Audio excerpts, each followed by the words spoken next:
Sunday ശാലോമിലേക്ക് സ്വാഗതം. ഞാൻ Jose John മെല്ലികശ്ശേരി. ഗാസയിൽ നിന്ന് തിരികെ ലഭിക്കാനുള്ള മൃതദേഹങ്ങളിൽ 2 കൂടി ഇസ്രായേലിലേക്ക് തിരിച്ചെത്തിയിട്ടുണ്ട്. ഇനി ലഭിക്കാനുള്ള മൃതദേഹങ്ങളുടെ എണ്ണം 11. അതിനിടയിലൂടെ ജെറൂസലേം ഗവർണറേറ്റ് എന്ന് പറയുന്ന ഒരു സംവിധാനമുണ്ട്. ഈ പേരിന് മാത്രം ഉള്ള ഒരു സാധനമാണ്. നമ്മളിപ്പം തിരുവിതാംകൂർ രാജാവ് എന്നൊക്കെ പറയും. ഇന്നിപ്പോൾ തിരുവിതാംകൂർ രാജാവ് എന്ന് പറയുന്നത് എന്താണെന്ന് നമുക്കറിയാം. അദ്ദേഹത്തിന് പ്രത്യേകിച്ച് അധികാരമൊന്നുമില്ല. രാജാവാണെന്നും പറഞ്ഞ് കസേരയിരിക്കാം. ഒരാൾ മരിക്കുമ്പോൾ അടുത്തയാളെ രാജാവായിട്ട് പാടിക്കാം. അതിനൊന്നും യാതൊരു തടസ്സവും ഇല്ല. പക്ഷെ അവർക്ക് യാതൊരു അധികാരമില്ല എന്ന് പറയുന്നത് പോലെ ഈ ജെറുസലേം ഗവർണറേറ്റ് എന്ന് പറയുന്ന പാലസ്റ്റീൻ അതോറിറ്റിയുടെ ഒരു സംവിധാനമുണ്ട്. അപ്പോൾ അവർ ഈ ഈസ്റ്റ് ജെറുസലേമിൻ്റെ അധികാരികൾ തങ്ങളാണ് എന്നാണ് അവർ പറയുന്നത്. ഈ ഈസ്റ്റ് ജെറുസലേം ഇപ്പോൾ ഇസ്രായേലിൻ്റെ കയ്യിലുള്ള സ്ഥലമാണ്. അത് ഇസ്രായേലിൻ്റെ ഒരു മുനിസിപ്പാലിറ്റിയാണ്. ഈ ജെറുസലേം ഗവർണറേറ്റിൻ്റെ ഗവർണറായിട്ടുള്ള ആൾക്ക് പോലും അതിനകത്ത് പ്രവേശിക്കാൻ സാധിക്കില്ല. പക്ഷേ അവരങ്ങനെ ഒരു ഗവർണറേറ്റ് കീപ്പ് ചെയ്യുന്നുണ്ട്. അതിൻ്റെ കാരണം എങ്ങാനും ഏതെങ്കിലും കാലത്ത് പാലസ്റ്റീൻ എന്ന് പറയുന്ന ഒരു രാജ്യം രൂപപ്പെട്ടാൽ അതിൻ്റെ തലസ്ഥാനമായി അവർ കണ്ടുവച്ചിട്ടുള്ളത് ഈ ഈസ്റ്റ് ജെറുസലേം എന്ന് പറയുന്ന കിഴക്കൻ ജെറുസലേമാണ്. നമുക്കറിയാവുന്നതുപോലെ ജെറുസലേം 1948 ഇസ്രായേൽ രാജ്യം രൂപീകൃതമായപ്പോൾ അന്ന് UN ഇസ്രായേൽ രാജ്യം രൂപീകരിച്ച് കൊടുത്ത സമയത്ത് ഈ ജെറുസലേം എന്ന് പറയുന്ന സ്ഥലം ഇസ്രായേലിൻ്റെയോ അല്ലെങ്കിൽ പാലസ്തീനിൻ്റെയോ ഭാഗമായിരുന്നില്ല.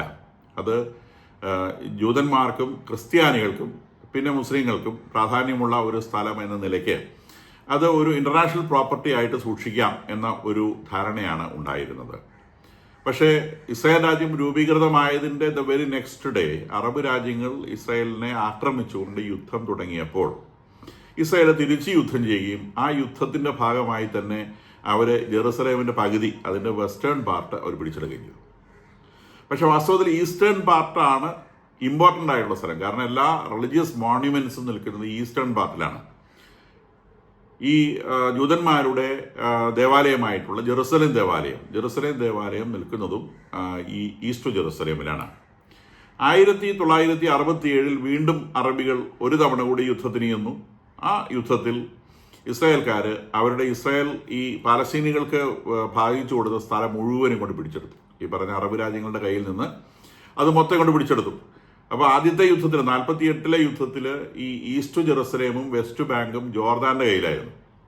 യുദ്ധം നിർത്തുന്ന സമയത്ത് ജോർദാൻ്റെ കൈവശമായിരുന്നു. അത് ഈ ഗാസ പോലത്തെ റീജിയണൊക്കെ അന്ന് ഈജിപ്തിൻ്റെ കയ്യിലായിരുന്നു.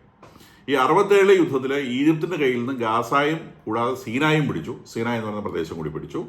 കൂടാതെ ഈ ജോർദാൻ്റെ കയ്യിൽ നിന്ന് ഈസ്റ്റ് ജെറുസലേമും വെസ്റ്റ് ബാങ്കും ഇസ്രായേൽ പിടിച്ചെടുത്തു 67 യുദ്ധത്തിൽ.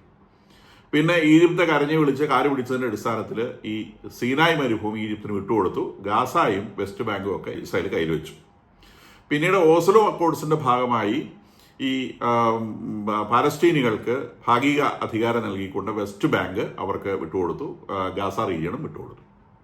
അപ്പോഴും ഈ ഈസ്റ്റ് ജെറുസലേം എന്ന് പറയുന്ന ഭാഗം ഇസ്രായേൽ വിട്ടുകൊടുക്കാൻ തയ്യാറായില്ല. കാരണം അവിടെയാണ് അവരുടെ ലോകത്തിലെ ഒരേ ഒരു ദേവാലയം നിലനിന്നിരുന്ന സ്ഥലമുള്ളത്. ഇന്ന് ആ സ്ഥലത്തിൻ്റെ മുകളിൽ ഒരു മുസ്ലിം മസ്ജിദാണ് ഉള്ളതെന്ന് നമുക്കറിയാം. അതിൻ്റെ പേര് അൽ അഖ്സ എന്ന് പറയുന്ന ഒരു മസ്ജിദാണ്, ഒരു മുസ്ലിം മോസ്കാണ് അവിടെ നിലനിൽക്കുന്നത്. അപ്പോൾ നമുക്കറിയാവുന്നതുപോലെ ഇത് വലിയ ചരിത്രമുള്ള സ്ഥലമാണ്. AD 637 ഉമൈദ് ഖാലിഫ് എന്ന് പറഞ്ഞ 2ാമത്തെ ഖാലിഫായാണ്. അദ്ദേഹം ഈ ജെറുസലേം ബൈസന്റൈൻ സാമ്രാജ്യത്തിൽ നിന്ന് പിടിച്ചെടുക്കുന്നത് 637. അപ്പം നമുക്കറിയാവുന്നതുപോലെ റോമാ സാമ്രാജ്യവുമായിട്ട് ജൂതന്മാർ നിരന്തരമായി കലഹത്തിലായിരുന്നു. അതിൻ്റെ ഭാഗമായിട്ട് AD 70 ഈ റോമാ സാമ്രാജ്യം ഈ ജൂതന്മാരെ നശിപ്പിച്ചു കളയാം, മുടിച്ചു കളയാണ് ചെയ്തത്. അവിടുന്ന് ഇസ്രായേലിൽ നിന്ന് അവരെ പായിച്ചു കളഞ്ഞു ഇസ്രായേൽ പ്രദേശത്ത്. അങ്ങനെയാണ് ലോകം മുഴുവൻ ചെതറിപ്പോയത്. അപ്പോൾ ലോകം മുഴുവൻ ചെതറിപ്പോകാൻ ബാബിലോണിയൻ കാലഘട്ടം മുതൽ അല്ലെങ്കിൽ AD 750 യുദ്ധം മുതലുള്ള കാര്യങ്ങളുണ്ട്. ഒരുപാട് കാലമായിട്ട് അവിടെ നിന്ന് ഇസ്രായേൽക്കാർ ഓടിക്കപ്പെട്ടിട്ടുണ്ട്. പക്ഷേ ഇതിൻ്റെ അവസാനത്തെ ഗോത്രങ്ങൾ യൂദാഗോത്രമൊക്കെ ഏറ്റവും അവസാനം വരെ പിടിച്ചു നിന്നവരാണ്. അവരെയൊക്കെ പായിപ്പിച്ചത് അല്ലെങ്കിൽ അവിടെ നിന്ന് ഓടിച്ചു കളഞ്ഞത് ഈ റോമാ സാമ്രാജ്യമാണ്. അപ്പം അതിൻ്റെ ജൂതന്മാരോടുള്ള എങ്ങനെയൊക്കെ അവരെ നശിപ്പിച്ചാൽ അവർ വീണ്ടും റീഗ്രൂപ്പ് ചെയ്ത് അറ്റാക്ക് ചെയ്യുമെന്ന് മനസ്സിലാക്കിയ ഈ റോമാ സാമ്രാജ്യം അന്ന് അവരുടെ ആ ദേവാലയം, യഹൂദ ദേവാലയം പരിപൂർണമായിട്ട് നശിപ്പിച്ചു കളഞ്ഞു എന്ന് മാത്രമല്ല, ആ പട്ടണത്തിൽ വസിച്ചിരുന്ന ആളുകളോട് യൂതരെ അവിടെ നിന്ന് ഓടിച്ചു കളഞ്ഞു. പിന്നെ നാമമാത്രമായി മാത്രമേ അവിടെ യൂതരുള്ളൂ. ബാക്കിയുള്ള മനുഷ്യരോട്, അവിടെ ഇൻവൈഡ് ചെയ്ത് വന്ന് താമസിച്ചവരോട്, റോമാ സാമ്രാജ്യത്തിലെ പാഗൻ റിലീജിയനുമായിട്ട് ബന്ധപ്പെട്ടുള്ള ആളുകളോട് അവിടുത്തെ എല്ലാ വേസ്റ്റും കൊണ്ട് ഇതിൻ്റെ മുകളിൽ ഡംപ് ചെയ്യാൻ പറഞ്ഞു. അപ്പം അങ്ങനെ ഈ ദേവാലയം ശരിക്കും 10-15 മീറ്റർ, ഈ ദേവാലയത്തിൻ്റെ പിന്നെ ശേഷിപ്പുകളൊക്കെ ഒരു 10-15 മീറ്ററോളം ഡെബ്രികളുടെ അടിയിലായിപ്പോയി. ഈ പലതും കൊണ്ട് തട്ടി തട്ടി തട്ടി തട്ടി ഇതൊരു 15 മീറ്റർ അടിയിലായിപ്പോയി. അപ്പം അങ്ങനെ അത് കുറേ വർഷം കൊണ്ട് സംഭവിച്ചതാണ്. അപ്പോൾ റോമൻ സാമ്രാജ്യം ഇവരോട്, ഈ ജൂതന്മാരോടും അവരോട് കാണിച്ച വലിയൊരു ദേഷ്യം അവരുടെ ദേവാലയത്തിന്റെ മുകളിൽ ഇവരെ തീർക്കുകയാണ് ചെയ്തത്. അങ്ങനെ ഈ ടെമ്പിൾ മൗണ്ട് എന്ന് പറയുന്ന ഒരു കുന്നിന്റെ മുകളിൽ മതിൽ കെട്ടിപ്പൊക്കിയ ഒരു സ്ഥലമാണ്. 4 ഭാഗവും മതിലുണ്ട്. ഏകദേശം 40 ഏക്കർ സ്ഥലമാണ് ഈ ടെമ്പിൾ മൗണ്ടിൽ വരുന്നത്. പ്ലാറ്റ്ഫോമാണ്. ആ പ്ലാറ്റ്ഫോമിലാണ് ഇപ്പോഴുള്ള നിർമ്മിതികളൊക്കെ ഉള്ളത്. ആ നിർമ്മിതി പ്രധാനമായിട്ടും ഇപ്പോഴുള്ളത് ഈ മുസ്ലിം മസ്ജിദാണ്. അതിൻ്റെ പേര് അൽ അക്സ മോസ്ക് എന്നാണ്. അപ്പം ഈ ദേവാലയം ഇങ്ങനെ അടിയിലായിപ്പോയി. ഇതിൻ്റെ മുകളിൽ പിന്നീട് 630 പിന്നീട് നമുക്കറിയാവുന്നതുപോലെ 313 കോൺസ്റ്റന്റൈൻ ചക്രവർത്തിയാണ് പിന്നീട് എഡിക്റ്റ് ഓഫ് മിലാൻ വരുന്നതും. അങ്ങനെ ക്രിസ്തുമതത്തോടുള്ള വിരോധം അവർ അവസാനിപ്പിക്കുന്നത്. അതിനു മുൻപ് ക്രിസ്തുമതത്തോടും വിരോധമായിരുന്നു, യൂദായിസ്തോടും വിരോധമായിരുന്നു. അവർക്ക് റോമാ സാമ്രാജ്യത്തിലെ ദൈവം എന്ന് പറയുന്നത് റോമൻ രാജാവ് തന്നെയായിരുന്നു. അതായിരുന്നു റോമാ സാമ്രാജ്യത്തിലെ രീതി. റോമാ സാമ്രാജ്യത്തിലെ എല്ലാ ക്ഷേത്രങ്ങളിലെയും പ്രമുഖ പ്രതിഷ്ഠ എന്ന് പറയുന്നത് റോമൻ രാജാവ് തന്നെയാണ്. അപ്പോൾ രാജാവിനെ ദൈവമായി ആരാധിക്കുന്ന ഒരു രീതിയായിരുന്നു റോമാ സാമ്രാജ്യത്തിൽ ഉണ്ടായിരുന്നത്. പിന്നീട് കോൺസ്റ്റന്റൈൻ ചക്രവർത്തിക്ക് 312 ഒരു സ്വപ്നം ഉണ്ടാവുന്നു. അദ്ദേഹം ക്രിസ്തുവിനെ കാണുന്നു. പിന്നീട് 313 എഡിക്റ്റ് ഓഫ് മിലാൻ വരുന്നു. പിന്നീട് ഒരു 10-20 വർഷം കൊണ്ട് റോമാ സാമ്രാജ്യത്തിന്റെ ഔദ്യോഗിക മതമായി ക്രിസ്തു മതം മാറുന്നു. അങ്ങനെ എൻറ്റയർ മുഴുവൻ ക്രിസ്ത്യാനികളായി മാറുന്നു. അപ്പൊ ഈ ജ്യൂസിനോട് ഈ റോമാ സാമ്രാജ്യത്തിന് പ്രത്യേകിച്ച് വിരോധമോ അല്ലെങ്കിൽ താല്പര്യമോ ഇല്ലാത്തൊരു കണ്ടീഷനിലേക്ക് എത്തിയിരുന്നു. ആ ഒരു കാലത്ത് അവരെ നിർബന്ധിച്ച ക്രിസ്തു മതത്തിലേക്ക് ചേർക്കുകയോ അല്ലെങ്കിൽ അവരുടെ സ്വത്തുക്കൾ പിടിച്ചെടുക്കുകയോ അങ്ങനത്തെ കാര്യങ്ങളൊന്നും ഈ കോൺസ്റ്റന്റൈൻ ചക്രവർത്തി ചെയ്തിട്ടില്ല. പക്ഷെ പ്രത്യേകിച്ച് മമതയുമില്ല, വിരോധവുമില്ല. മറ്റ് പാഗൻ റിലിജിയൻസ്, ഇതിൽ പെടാതെ നിൽക്കുന്ന കുറെ പാഗൻ റിലിജിയൻസ് ഉണ്ട്. അതിനോടൊക്കെയുള്ള ആറ്റിറ്റ്യൂഡ് മാത്രമാണ് അദ്ദേഹം നിലനിർത്തിയത്. പക്ഷെ ഓർക്കേണ്ട ഒരു കാര്യം, ഈ കാലിഫമാർ വരുന്ന കാലം വരെയും ക്രിസ്ത്യാനികളായിട്ടുള്ള റോമാ രാജാക്കന്മാരുടെ കീഴിലായിരുന്നു ഈ പ്രദേശം ഉണ്ടായിരുന്നത്. പക്ഷെ അവരൊരിക്കലും അതിൻ്റെ മുകളിൽ ഒരു പള്ളി പണിയാനൊന്നും ശ്രമിച്ചിട്ടില്ല. കാരണം ക്രിസ്തുവിനെ ദൈവത്തിന് സമർപ്പിച്ച ദേവാലയമാണ്. പിന്നെ ക്രിസ്തുവിന്റെ ചരിത്രവുമായി വളരെ ബന്ധപ്പെട്ട ഒരു ദേവാലയമാണ്. അങ്ങനെ ബന്ധമുള്ള ഒരു ദേവാലയത്തിന്റെ മുകളിൽ നമുക്കൊരു പള്ളി പണിതേക്കാം എന്ന ഒരു ചിന്ത ഒരിക്കലും ക്രിസ്ത്യാനികൾക്ക് ഉണ്ടായിട്ടില്ല. കാരണം അത് മറ്റൊരു വിഭാഗത്തിന്റെ ഒരു ദേവാലയം നിലനിന്ന സ്ഥലമാണ്, അത് കയ്യേറുന്ന മര്യാദകേടാണ് എന്നറിയാമായിരുന്നത് കൊണ്ട് നമ്മളതൊരിക്കലും ചെയ്തില്ല. പക്ഷേ ഈ പറയുന്ന 637 ഇവിടെ എത്തിയ ഉമൈദ് കാലിഫറ്റ്, അവർക്ക് ആ സ്ഥലത്തിന്റെ പ്രാധാന്യം അറിയാം. എത്തിയ കാലം മുതൽ തന്നെ അവർ ശ്രമിച്ചിരുന്നത് അവിടെ എങ്ങനെയെങ്കിലും ഒരു മുസ്ലിം മോസ്ക്, ഒരു മസ്ജിദ് പണിതുണ്ടാക്കാനാണ് അവർ ആദ്യം ഒരു താല്പര്യം പ്രകടിപ്പിച്ചത്. ആദ്യം തന്നെ അതിന്റെ ചെറിയ സ്ട്രക്ചേഴ്സ് പണിത് ഏകദേശം 687 ആകുമ്പോഴേക്കും വലിയ ഒരു മോസ്ക് അവരവിടെ നിർമ്മിച്ചു കഴിഞ്ഞിരുന്നു. ഈ യഹൂദരുടെ ഈ ദേവാലയത്തിന് മുതുകത്ത് തന്നെ കൊണ്ടുപോയിട്ട് ഈ സാധനം നിർമ്മിക്കണം എന്നുള്ളത് ഈ നിരന്തരമായിട്ടുള്ള ഇസ്ലാമിക അധിനിവേശത്തിന്റെ ആദ്യം മുതലേ ഇവർ കൊണ്ടു നടക്കുന്ന, ഈ ഇസ്ലാമിക് അധിനിവേശികൾ കൊണ്ടു നടക്കുന്ന അധിനിവേശ താല്പര്യങ്ങളുടെ വ്യക്തമായൊരു പ്രകടനമാണ്. അതിന് അവരൊരു കഥയും ഉണ്ടാക്കി. അവിടുന്ന് മുഹമ്മദ് നബി സ്വർഗത്തിലേക്ക് പോയത് ഈ വഴിക്കാണ്. പിന്നെ അവിടുന്ന് എന്തോ കുതിരയുടെ പുറത്തോ എന്തോ ഒരു സാധനത്തിന്റെ പുറത്ത് കയറി മക്കയിൽ നിന്ന് ഇവിടെ വന്നു ശേഷം പുള്ളി അതിന്റെ മുകളിൽ കയറി മേലോട്ട് പോയി ഒരു കഥയുണ്ടാക്കി. അവന് കഥയുണ്ടാക്കുന്ന കാര്യത്തിൽ ഈ കൂട്ടർ വളരെ മിടുക്കരാണ്. അപ്പം അത് മേലോട്ട് പോയിട്ട് ഞങ്ങളുടെ സ്ഥലമാണ് ഇനി മുതലാണ്. അങ്ങനെ അവിടെ മോസ്കായി. അപ്പൊ ഈ ദേവാലയം ഇതിനിടയിൽ കിടക്കുന്നു. ഒരു കാര്യം ഓർക്കേണ്ടത്, യഹൂദന്മാർക്ക് എങ്ങനെയെങ്കിലുമൊക്കെ ദേവാലയം ഉണ്ടാക്കാൻ പറ്റില്ല. അവർക്ക് ലോകത്തിൽ ഒരേ ഒരു ദേവാലയം ഉള്ളൂ. അത് ഈ ടെമ്പിൾ മൗണ്ടിന്റെ മുകളിൽ ഉണ്ടായിരുന്ന, അതൊരു നാച്ചുറൽ ആയിട്ടുള്ള കുന്നായിരുന്നു. ആ നാച്ചുറൽ ആയിട്ടുള്ള കുന്നിന്റെ മുകളിൽ ഉണ്ടായിരുന്ന ഈ ദേവാലയമാണ്. ഈ ടെമ്പിൾ മൗണ്ട് എന്ന് പറയുന്നത് മോറിയ മലയാണ്. പഴയ നിയമത്തിൽ പറയുന്ന മോറിയ മലയാണ്. അബ്രഹാം ഇസഹാക്കിനെ ബലി കഴിക്കാൻ വേണ്ടി കൊണ്ടുപോയ മലയാണത്. അപ്പോൾ അബ്രാഹമിക് റിലീജിയൻസിനെ സംബന്ധിച്ച് വളരെ പ്രധാനപ്പെട്ട സ്ഥലം, പ്രത്യേകിച്ച് യൂതന്മാരെ സംബന്ധിച്ച് അതിപ്രധാനമായ സ്ഥലം. കാരണം ലോകത്തിൽ അവർക്കുള്ള ഒരേ ഒരു ദേവാലയം എന്ന് പറയുന്നത് ഈ ദേവാലയമാണ്.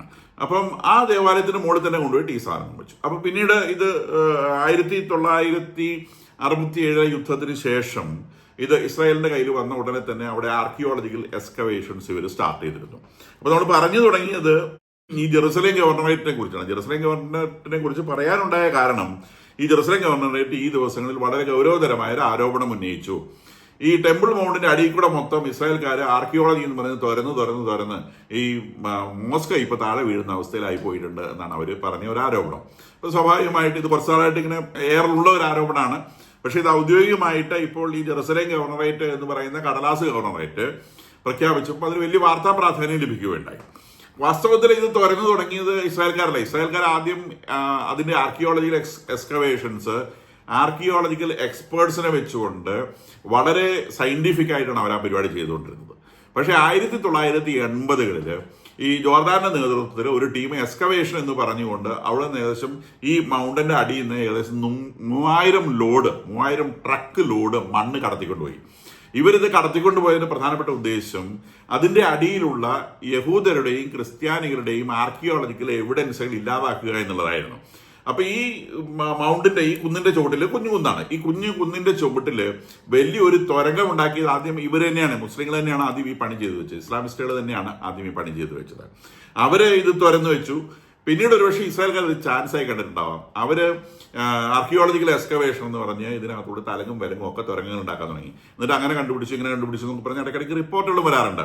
അപ്പം ഇപ്പോഴത്തെ ഒരു അവസ്ഥയിൽ ഇതിപ്പോ എട്ടുകാലി വില പോലെ ഇതിലെയും സർവ്വ സ്ഥലത്തൂടെയും തുറന്നു വെച്ച് ഈ മസ്ജിദ്, ഈ മോസ്ക് ഇത് എപ്പോൾ താഴെ വീഴും എന്നുള്ള അവസ്ഥയിലായി പോയിട്ടുണ്ട് എന്നാണ് ജെറുസലേം ഗവർണറേറ്റ് പറയുന്നത്. ഇസ്രായേൽ അതിനെക്കുറിച്ച് പ്രതികരിച്ചിട്ടില്ല. അപ്പൊ അവർ പറയുന്നത് ഞങ്ങൾ ശാസ്ത്രീയമായിട്ടുള്ള എക്സ്കവേഷൻസ് മാത്രമേ ചെയ്തിട്ടുള്ളൂ, ഈ മോസ്ക് പൊളിക്കാൻ, മസ്ജിദ് പൊളിക്കാനുള്ള ശ്രമമൊന്നും ഞങ്ങളുടെ ഭാഗത്തുനിന്ന് ഉണ്ടായിട്ടില്ല. ആദ്യം മണ്ണെടുത്ത ഒരു സംഗതി അത് ശാസ്ത്രീയമായിട്ട് ചെയ്തൊരു പരിപാടിയല്ല. അതിന്റെ പേരിൽ ഈ സാധനം താഴോട്ട് വീണ് കഴിഞ്ഞാൽ ഞങ്ങൾ അതിന് ഉത്തരവാദികളുമല്ല എന്നുള്ള നിലയിലാണ് ഇപ്പോൾ ഇസ്രായേൽക്കാരുടെ ഭാഗത്ത് നിന്ന് വരുന്ന, ഇസ്രായേൽ മുനിസിപ്പാലിറ്റിയുടെ ഭാഗത്തു നിന്ന് വരുന്ന റെസ്പോൺസുകൾ സൂചിപ്പിക്കുന്നത്. ഈ കൂടാതെ ഈ അടുത്ത കാലത്ത് ബെൻഗുറിന്റെ നേതൃത്വത്തിൽ ഇസ്രായേൽ ഈ നെതന്യാഹു മന്ത്രിസഭയിലെ ഒരു അംഗമാണ് ബെൻഗുർ, നമുക്കറിയാം. അദ്ദേഹത്തിന്റെ നേതൃത്വത്തിൽ പലതവണ ടെമ്പിൾ മൗണ്ട് അവർ വിസിറ്റ് ചെയ്യുകയും അവിടെ പ്രാർത്ഥന നടത്തുകയും ഒക്കെ ചെയ്യും. അതിന്റെ പേരിൽ ചെറിയ ചെറിയ കലഹങ്ങൾ ഉണ്ടായതൊക്കെ നമുക്കറിയാവുന്ന കാര്യമാണ്. അപ്പൊ അവരെ സംബന്ധിച്ച് എത്രയും വേഗം 3-ാം ജെറുസലേം ദേവാലയം ഉയരണം എന്നുള്ളത് അവരുടെ വലിയൊരു ആഗ്രഹമാണ്. അതിനുവേണ്ടി അവർ ബലി കൊടുക്കാനുള്ള പശുക്കളെ ഒരുക്കി നിർത്തിയിട്ടുണ്ട്. പിന്നെ പ്രീസ്റ്റുകളെ, ദറ്റ് മീൻസ് പുരോഹിതന്മാരെ അവർ ഒരുക്കി നടത്തിയിട്ടുണ്ട്. ഇങ്ങനത്തെ കാര്യങ്ങളെല്ലാം അവർ ചെയ്തിട്ടുണ്ടെന്നുള്ള വാർത്തകളൊക്കെ പുറത്തു വന്നിട്ടുള്ളതാണ്. അപ്പൊ ഇതൊരു ഒരു ആങ്സൈറ്റി, ഇങ്ങനെ ഒരു കാര്യം സംഭവിക്കാൻ പോകുന്നുണ്ടോ, ഈ മോസ്ക് ഇടിഞ്ഞു പൊളിഞ്ഞു വീഴുമോ, അത് അവിടെ 3-ാം ജെറുസലേം ദേവാലയം ഉയരുമോ എന്നുള്ള ഒരു വലിയ ചോദ്യം ലോകത്തെ മുഴുവൻ ഒരു താല്പര്യത്തിലും ഉത്കണ്ഠയിലും ഒക്കെ ആക്കിയിട്ടുണ്ട്. അപ്പൊ അങ്ങനെ ഒരു കാര്യം ഉണ്ടായ അറബ് രാജ്യങ്ങൾ എങ്ങനെയാണ് ഇതിനോട് പ്രതികരിക്കുക, പിന്നെ എങ്ങനെയാണ് ഒരു വിഷയത്തെ നേരിടുക എന്നുള്ളതിനെ സംബന്ധിച്ചൊക്കെ ഒരു ഉത്കണ്ഠ ലോകരാജ്യങ്ങൾ നിലനിൽക്കുന്നുണ്ട് എന്നുള്ളതും ഒരു വസ്തുതയാണ്.